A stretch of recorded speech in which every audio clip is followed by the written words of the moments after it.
Welcome to another edition of Table Talk. We are joined today with my wife Fumi as usual, and our son Josh and his girlfriend Katie. So today we're going to be discussing where did God come from and what is God like? So I guess the first question we're going to ask ourselves is, when you hear the word God mentioned, you know, what comes to mind? I think some people think of Father Time, somebody who's really old with long white beard and old and rickety. Some people think of somebody who is just, you can feel, you can touch, somewhere out there, big, strong. That's what some people think. Yeah. I think some people. Sorry. I picture him as like Gandalf. That's how I picture him as. Gandalf. Yeah. Is that Lord of the Rings. Lord of the Rings. Okay. Is that when he was on a white horse at the end? Yeah. Yes. Well, it's you know, there's something in humanity, I think, that appeals to a higher being, if you wish. If you've ever been to an AA meeting and things, Alcoholics Anonymous, they always appeal to a higher being. They're not allowed to say God, but they'll talk about a higher being, the idea that somebody greater than ourselves. It's what comes to my mind. What about you, Kate? What comes to your mind when you hear the word God? I think not so much as like a face, but it's almost like a figure, like a weird, like if you think of winds and like pictures and you see like clouds, and it's almost like a shape of a face but not a face, so it looks more like a spirit, I guess, rather than like a person. Yeah. I think that you know, that's a pretty good answer in that sense, because the Bible tells us that God is spirit, and John's Gospel. So it's pretty difficult to or conjure up what God has looked like, because nobody's seen him. You know, we spoke before, but there's evidence everywhere all around it that he exists. But in one of the videos, remember we discussed about how God created everything in the very beginning. So the question really needs to be then, well, who created God? And it's a fair question, I think. Yeah. It's not a straightforward question, but it's a fair question. So how would you respond to that? Or do you believe that God had to be a created being, or do you believe that God is something we make up in our own minds? Because you come from a psychology sort of background, so how would you sort of interpret that? I think obviously, like, there's people obviously question whether God exists or not. Yeah. And I think, as there's not, other than what's said in the Bible, some people find it hard to look for other evidence that he's there.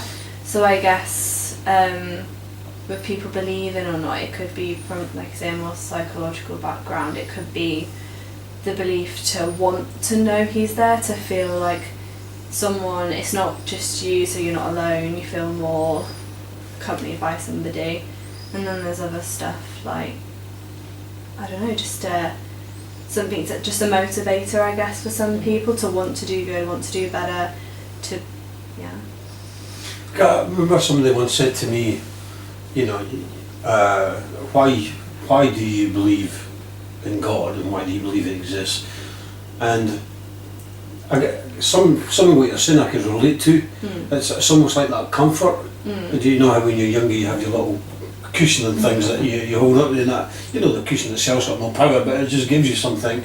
And so maybe in some aspects that people do want to believe in a God, because it gives them that psychological comfort, if you wish, and just reminds them that they're not alone. Yeah. And in that sense, I can understand that to a certain degree. You want to?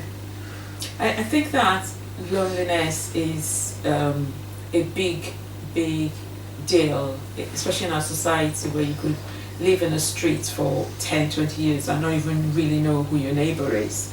Or the old person down the road who never goes out, or the young person who can't go out, and to be alone and among a whole world of how many billion people can be really hard. And we went through this during COVID. And I think the need to know that there is somebody out there who not only made you, but actually cares for you and is still involved in your life is so crucial.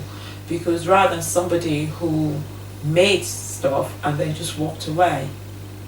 And I think that the idea of God being a creator has to be somebody who is more than his creation. You know, the watchmaker is more than the watch he's made, even though the watch is just amazing to look at, you know, looking at the design of a watch, or even a Swiss watch, or even a grandfather clock, and you see how all the intricacies of it. But the watchmaker and the clockmaker, they're who they are and their being far supersedes the clock that they've made. And so for me, the creator, God, has to be someone who not only supersedes what he's made, but in every way he actually embodies everything that the world, good thing that the world is. That we see. Yeah, and you know, really at the end of the day, a lot of people survive in this world without even believing that God exists. They seem to get by in things. But I remember somebody asking me the question, what's the middle word in life?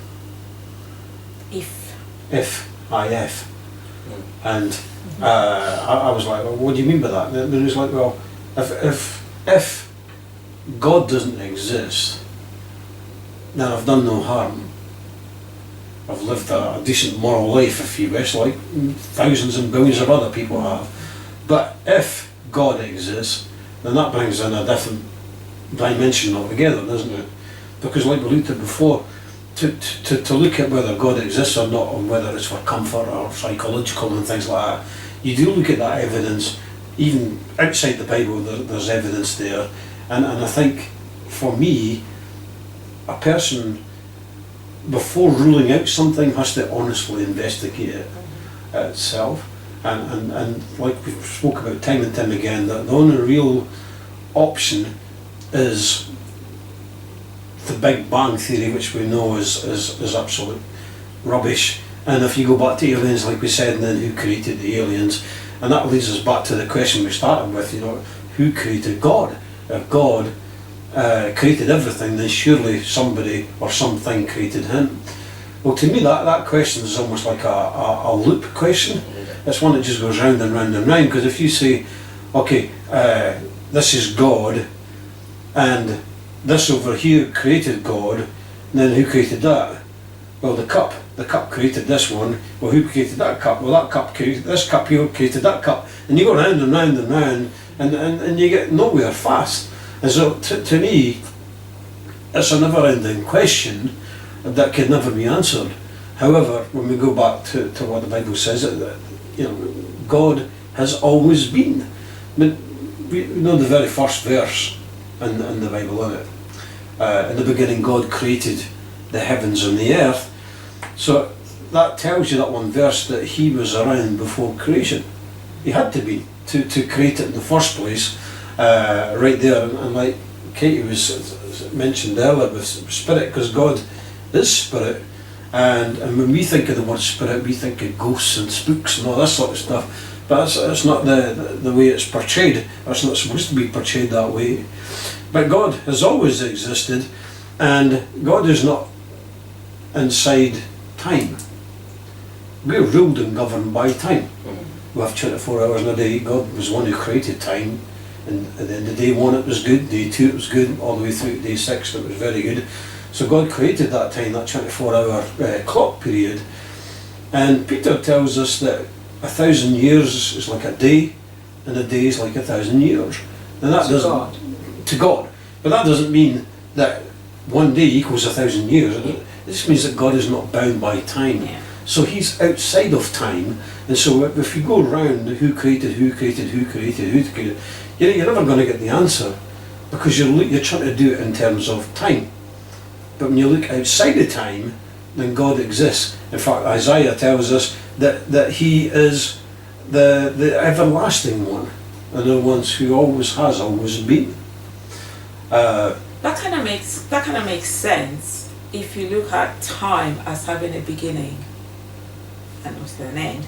But if time has a beginning, and if the creator made time, then the creator has to exist outside of time. And if the creator exists outside of time, then you cannot say who made the creator, because you're still thinking in terms of time, of age. The creator can't have the time. It's just like, as I said, if you have a watch, if I designed a watch, that watch has a time that it started ticking. I set it to start ticking from now. That's its time within its boundaries. But I am outside of the zone of that time. So you can't look at me and try to fit me into the workings of the time. You can't do that because I'm outside of it. And I guess because we are bound by time, we're bound by nature, we're bound by the physical, we can only judge things and assess things by the physical. So it becomes difficult when you start talking about things outside of the physical, outside of things you can touch.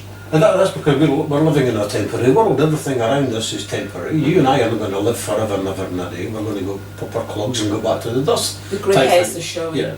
So it's in some growing and showing a lot more than others.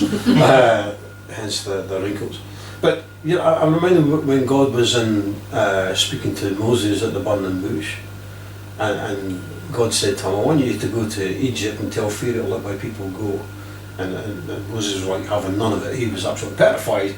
And then he says, well, what's your name? What name do I go back to Israel to say who you are? Because they've been in Egypt for 400 and odd years, so God's been far out of the picture of their mind.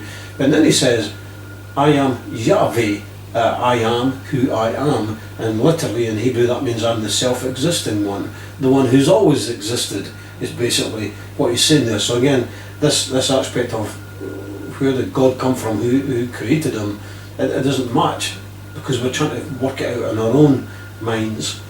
But I want to go back to Katie a little bit as well, in terms of,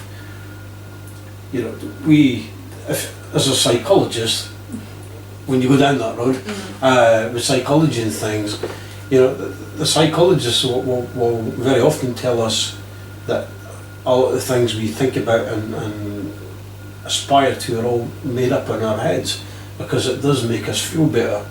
It gives us a bit of comfort, which isn't a bad thing, I don't think, within itself. But from your perspective, do you how would you see, or how would you talk to somebody who was a Christian and maybe struggled with their faith, and struggled to believe that God exists? Would you go down the road of going down a different road and saying, well, maybe he doesn't? Or would you, how would you go about doing that? I know that's a difficult question to... I think when you say psychologists have pointed to say that, it's all made up and in your head, I don't know if everybody would agree with that specifically. Yeah, I don't mean it literally. It's just like, I guess like if someone believes in God, that's their belief, so it's a part of them, it's a part of who they are, it's not necessarily made up in their mind, it's just it's just their belief system, it's what they've chosen to believe in, and so it's becoming a part of their identity. Yeah. So I think if someone was then struggling with their faith, it means they're struggling with what they believe in. There's maybe stuff around them that's challenged that idea, maybe it's thoughts about themselves that are in conflict, or there could be other stuff going on in their life that's not great. Like I know a lot of people will say, oh, there's children starving in the world, that there can't be a God if children are starving, so that makes people question whether God's real or not. So I guess if someone was struggling, it would be just talking it through with someone, finding out the reasons why they're struggling with their faith. Is it something that's going on? Is it something that they're unsure of? Whether they need like I know you always say when you want to learn about God, read the Bible. Is it to point them back towards the Bible to increase their knowledge again, what they believe in, and just to give themselves a better sense of their own beliefs, get more in touch with them, I guess. One of the reasons I'm asking that, I remember years ago when we lived in Birmingham, there was a couple that were really struggling to get on together, and they were Christians, and they went for counselling and things, and some of the advice they were given, I couldn't believe some of the stuff. You know, they were more or less just telling them to break up. You know, you're not compatible anymore. Just go your own separate ways, and there was like there was nothing in there positive, if you wish. You know, I'm not saying everybody's like that. I do know that Christian counselling is slightly different because obviously it's faith orientated. You know. I guess obviously every counsellor is different, isn't it? And you're not always going to get on with that person. They might have. I think in terms of giving advice to just break up is a bit harsh anyway.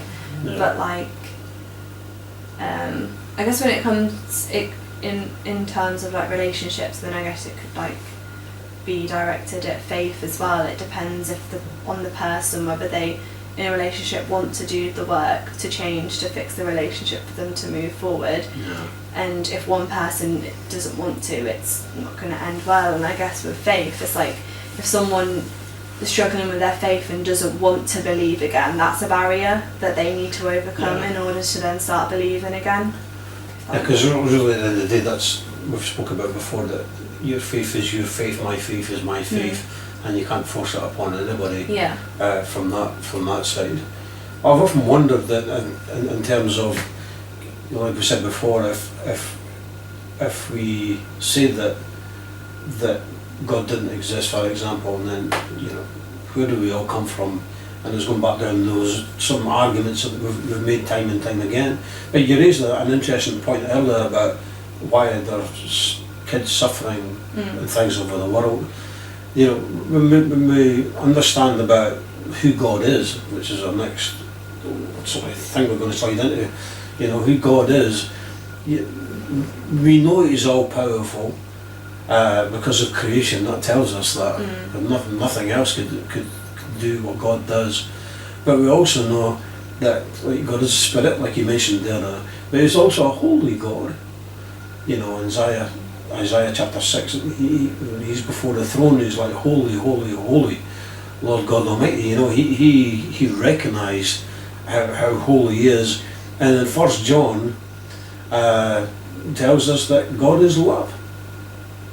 And John 3:16, for God so loved the world He gave His one and only Son. Now these are just a couple of aspects. God is huge in terms of His characteristics, but I think that goes back to what your question. A lot of people struggle with. If God is real, then why is there so much suffering going on all over the world? Free choice. Well, at the beginning when He made Adam, and then Eve came, and then He gave him a choice whether to touch the apple or not. Free will. And he chose to disobey, but then he blamed Eve for it, and he blamed God for it.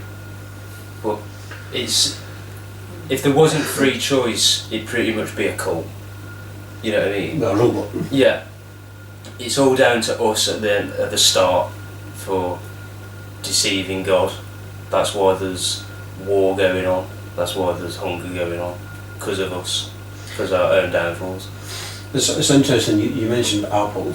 We don't know what the fruit is. Oh, we don't. But we do know this.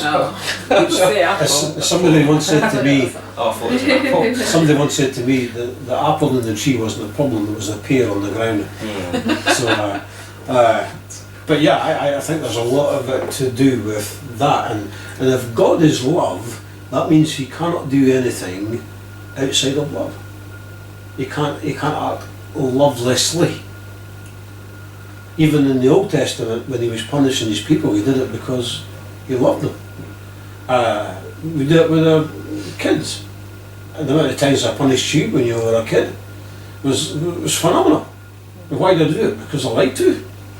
Because I'm sort of evil in some way. No, because I loved you, type thing. So I wanted to bring it the best in. I wanted to protect you as well.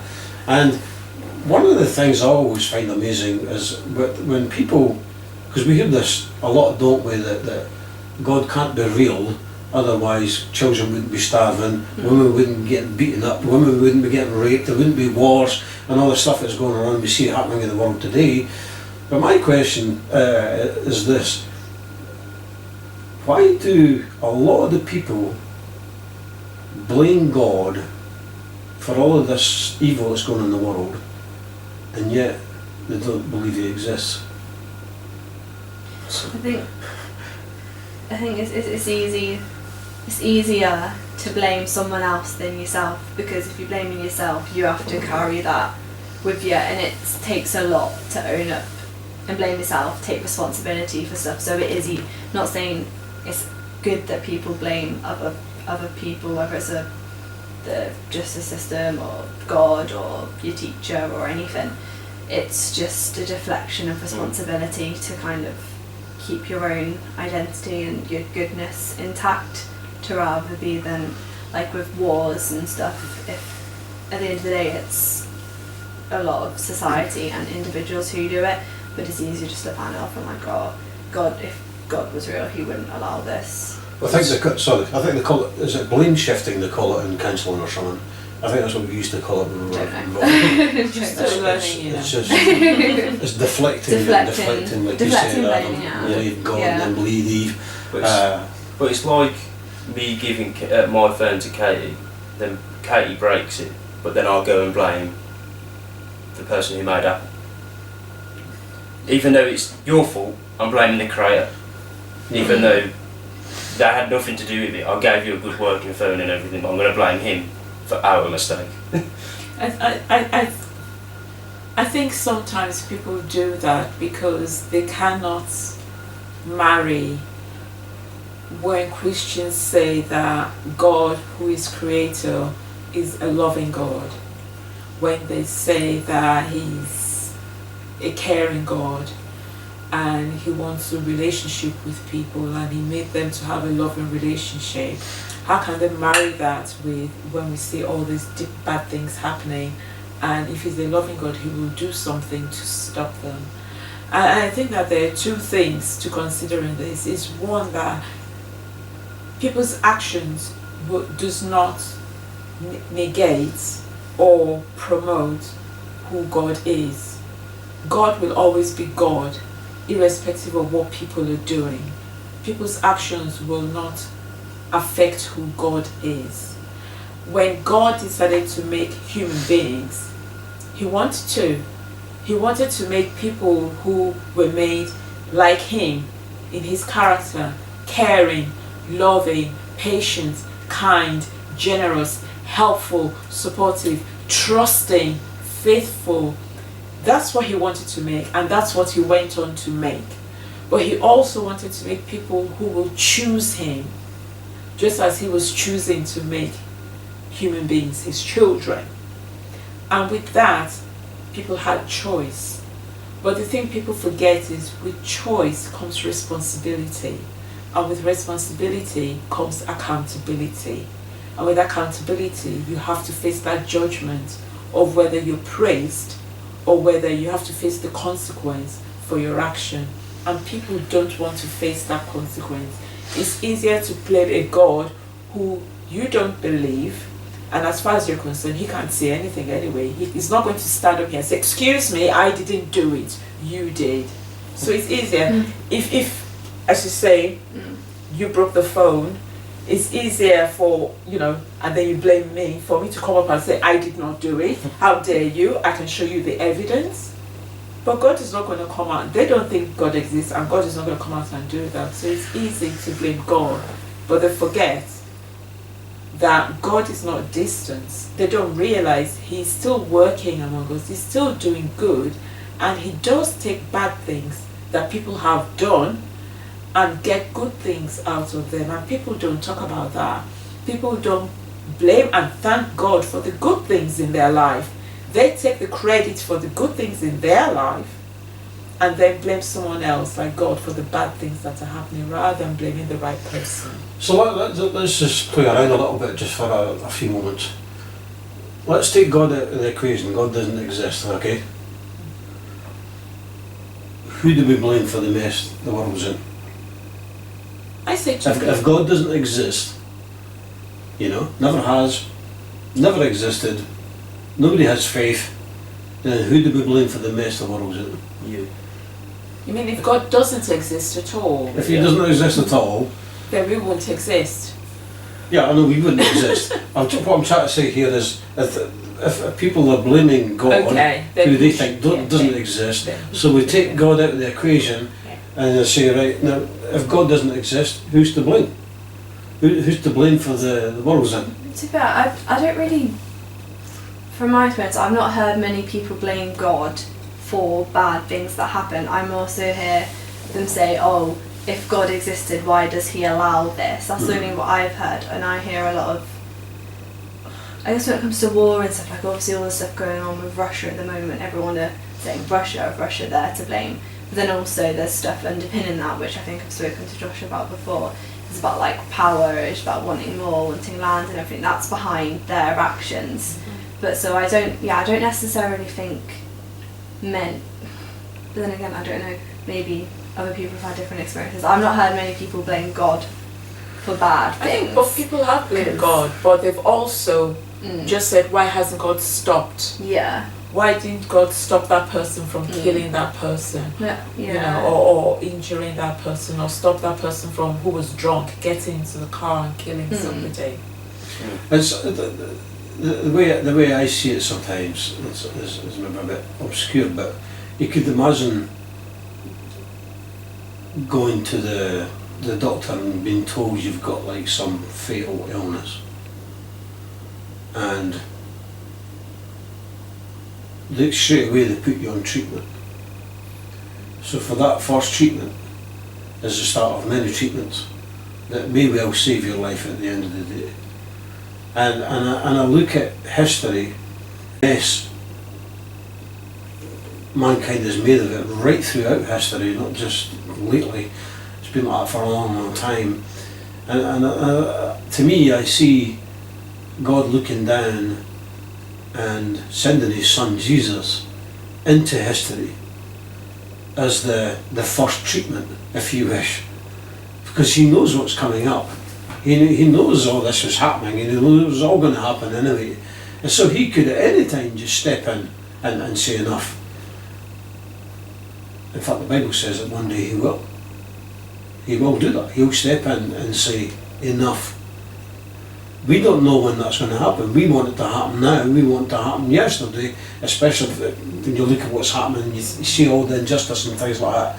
But there is a time coming when enough will be enough.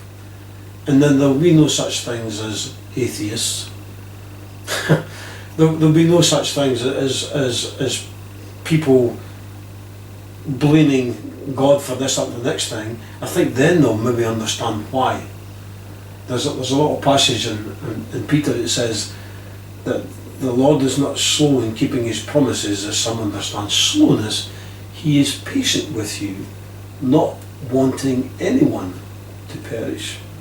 So there's your answer to why God doesn't step in right now, because there would be a load of people who would perish. But He wants people to come to Him right now, before that time comes. And the other question, in Revelation, people who had been murdered for being Christians, you hear them crying out, Sovereign Lord, how long are you going to wait till you avenge our blood? And you know what the Bible says? Not yet. That's not the answer we want. It's not the answer we want. We want everything to be, all this pain and suffering, why does God step in? We want it done now, on our timetable. But again, we're working on our timetable, and like we discussed earlier, God's outside the time. So, I'm not saying that's the answer to the whole thing, but I think it's from a Christian perspective, that kind of answers the question to a degree. Do I want God to stop all the pain and suffering? Do I want God to heal those who are sick with all kinds of things? Yes, I do. I want it to come to an end. I really do. But at the same time, there are people who are not yet Christians, and God's given them a chance. Couldn't you always say that in another 1,000 years' time you could consistently say that? Yep.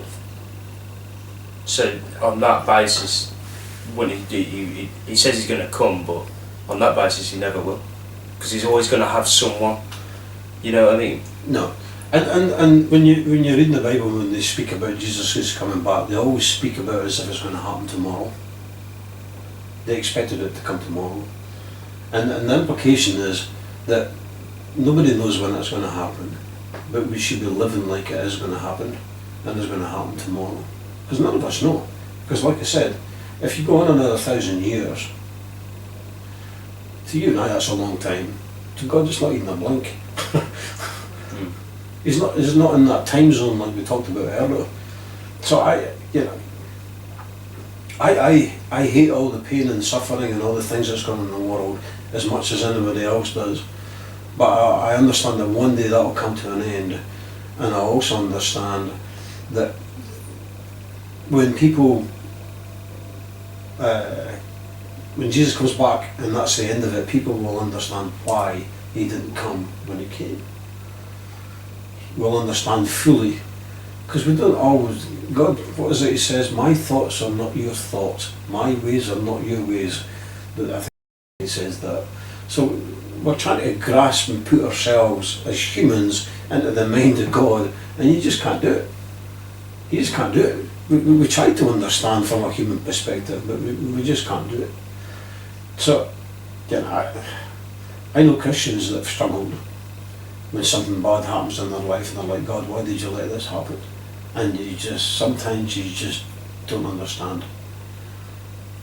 It kind of reminds me of Paul, who was going through, we read that Bible, going through a difficulty, and time again he asked God to take the difficulty away, and God refused, and he said, my mercy is sufficient for you. In your weakness I am strong. So God is saying that you're weak in this aspect, but my strength will see you through. And I think that it's like when you're knitting, you only see a tiny piece of the bits that you've knitted until you've done the whole thing, and then you say, oh, this is what it's supposed to look like. You can't tell. Same with the thread going through a tapestry or a carpet does not know what is going on anywhere else. But the person who is out there looking at the whole finished thing sees the grand picture. And we are trying to see God's grand picture through our own eyes, and that's difficult unless we step back and ask God, can we see through your view? God's view rather than the world's view. And I think when we do that, if we're looking through the world's view, we can't answer the pain, the suffering, the anger, the anguish people are going through, the poverty and so on, all the negative bit. We get the good things, but we don't get the bad things. But when we step out and start looking at the Creator's viewpoint, then you start realizing, you might not fully comprehend it, but you start realizing there is more to life than the little bit I see. I may not be able to do anything about the bad bits, but wherever I can help, I need to be doing my little bit in there and just trusting that he will give me the strength to go through it. Because when you go through something, if I've had cancer and I've been treated and I've gone through it, somebody else I know who is now being diagnosed with cancer, I can help. And this is where we need to start thinking, okay, God is love, God is kind, he's helpful, and he's given me that characteristics to now help somebody. And this is something that we tend to forget to thank God for the good things, or thank the Creator for the good things that we have, instead of just saying woe is me, or blaming him, or asking why he didn't remove stuff. I don't know why he doesn't remove stuff, but sometimes he keeps it there to help us remember him and trust and rely on him to see us through and make us stronger. Nobody wants pain. No. In their life. In fact, we try to avoid it as much as we can, don't we? The reality, but the reality is pain is going to come into our life because we're living in a sin-cursed planet, And like you said, you know, people are not taking responsibility for their sinfulness, because we're all sinners whether we like it or not. We've all done our fair share in all various shapes and forms, but we have to remember that, like I said earlier, everything God created was good, which means nothing God created was evil. And all of this, one person we've never spoke about is the devil himself. When God created the devil, he was good. He was an angel. He was good. And then he turned back. And I don't hear anybody blaming him. I don't hear anybody saying that it's the devil who's working in and through people, because really that's what it comes down to, the freedom of choice. You either let God work through you, or the devil's going to work through you, one or the two. And again, you could come back to, well, God doesn't exist and the devil doesn't exist. Okay, let's presume that none of them exist. But surely, are we just going to say that people were born evil? People like Hitler and Putin and things? Are we just saying, oh, that's just the way they are? Well, that's another topic for another day, isn't it? But anybody else got anything you wanted to add? Any more? No. No? Anything? All right. I think that getting to know or appreciate the character of God goes a long, long way to actually helping us cope with the difficulties in our lives. It starts to give a bit more sense into why certain things happen. We won't answer every single question, but I've found that it helps. And it broadens your horizon to be able to go through difficulties and trials, and gives purpose and value to your life and to what you're going through, rather than, if I was born and I'm suffering, what's the point? I might as well kill myself, because there's no value in it. But when you put God in the mix, and you put his characteristics in the mix, and you put him in the midst of your life, then it gives one's life value and a desire to continue, because you know there's an end date and there's something better after that end date, as long as you keep him in focus. And like we said, if God didn't care, he would never have sent his son Jesus in the first place. I mean, you look at Jesus himself and look at the things he did. I mean, healed the blind, the deaf, the mute. And one time, with a guy, one of his friends called Lazarus dies, and his sisters go, you need to come back and help him. And Jesus says, I will, but not yet. 4 days later, he comes to help, but Lazarus is already dead. So what does Jesus do? Brings him back to life from the grave. Now what I get from that? I get from that there's some things that are more important than what we think is important in our lives. Because like you said, God sees the bigger picture, regardless of how much pain and hurt. But I don't believe for 1 second that God is up there saying, oh, Funmi's really struggling with something, it's really hurting her. Brilliant. I don't think he works that way. As a father would never think that way about their children, and why should we think that God thinks that way about his greatest creation, mankind? So, anyway, thank you again for chatting. I don't know how long we went on. We went for a little bit there, but thank you for that. It was interesting. And Kate, thank you for your insight as well. Much appreciated. God bless you guys, and we'll see you again soon, Lord willing. Thank you.